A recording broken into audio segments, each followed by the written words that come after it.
ಖಂಡಿತ ಆಗಲ್ಲ. ತಲೆಗೆ ಹೊಡಿಯುತ್ತಲ್ಲ, ನನ್ನ ತಲೆಗೆ ಹೊಡಿಯುತ್ತದು. ಅದು ಇವತ್ತು ಹಿಂಗಿದೆ, ಸೊ ನಾಳೆ ಸಾಯಂಕಾಲದಷ್ಟು ದೊಡ್ಡ ಆಗ್ಬಿಡುತ್ತೆ ಫುಲ್ಲು.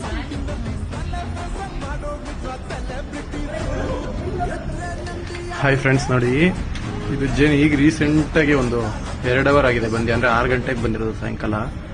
ಅದೇ ಬಾಕ್ಲು.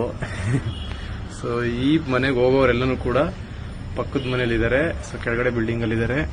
ಈ ಜೇನ್ ಬಂದು ಬಾಕ್ಲ ಹತ್ರನೇ ಕೂತ್ಬಿಟ್ಟಿದೆ. ಸೊ ದಯವಿಟ್ಟು ಅದಕ್ಕೆ ಹೇಳೋದು, ಒಂದೇ ಒಂದು ಶೇರ್ ಮಾಡಿ. ಸೊ ಈ ತರ ಎಮರ್ಜೆನ್ಸಿ ಇರೋರಿಗೆ ಅದು ತುಂಬಾ ಹೆಲ್ಪ್ ಆಗುತ್ತೆ.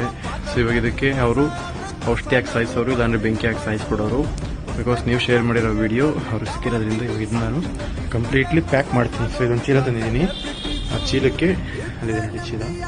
ಸೊ ಆ ಚೀಲಕ್ಕೆ ಎಲ್ಲ ಹುಳಗಳನ್ನು ತುಂಬಿಕೊಂಡು ಯಾವ್ದಾದ್ರು ದೊಡ್ಡ ಮರಕ್ಕೆ ತಗೊಂಡೋಗಿ ಬಿಟ್ಬಿಡ್ತೀನಿ. ಹೇಳಿ. ಬಟ್ ಎಲ್ಲ ಹುಳ ಸೇಫ್ ಆಗಿ ಪ್ಯಾಕ್ ಆಗಿದೆ, ತಗೊಂಡೋಗಿ ಬಿಟ್ಬಿಡ್ತೀನಿ. Thank you.